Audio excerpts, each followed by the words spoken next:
तर आलून तेव्हापासूनचे काही कामच नाही, जेवण करणे आणि मस्त झोपणे. कारण की सामान काय अजून आला नाही, त्यामुळे आता मालकाचा लग्न असल्यामुळे सामान काय येत नसे. तो आज उद्या असाच म्हणून टहलवत आहेत. तर मग आता विचार करताव का तिथं कुरखेडा ते वडसा मार्गावर मला एक देवस्थान दिसला, डोंगरमेंढा देवस्थान म्हणून. तर तिथं जायची इच्छा होत आहे माझी.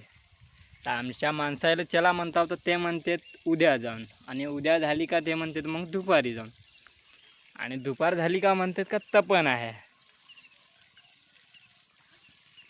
आता विचार करत आहो मी उद्या सकाळी, आजची तारीख 16 आहे, उद्याची 17 तारीख. उद्या सकाळी जाऊ आपण.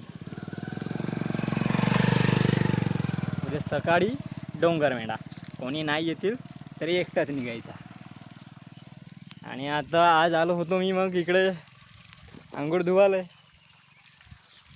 आपला हा बोरवेल माहीतच आहे नळाईचा, याच्यावरच एकटा झालो. कारण की ते म्हटले का आंघोळ तिथंच धुतो, आणि आंघोळ तिथं धुवायचं आहे तर मग रात पडू द्यावं लागते.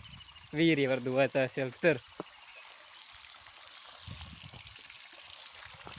आता आंघोळ वगैरे झाली, पण आता विचार केलो का आता अजून एक पण आला. जर का आज रात्री लोवा सामान वगैरे आला तर उद्या काही जाणं होत नाही. आणि जर का नाही आला तर मग एक शायरी आहे, काम जाए भाड़ में हम चले शिव को ताड़ने, बोलो हर हर महादेव.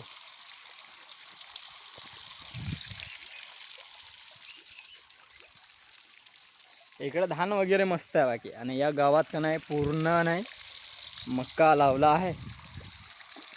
मक्का अजूनही खायला नाही भेटला. आला त्या दिवशीच फक्त एक मका खाल्लं.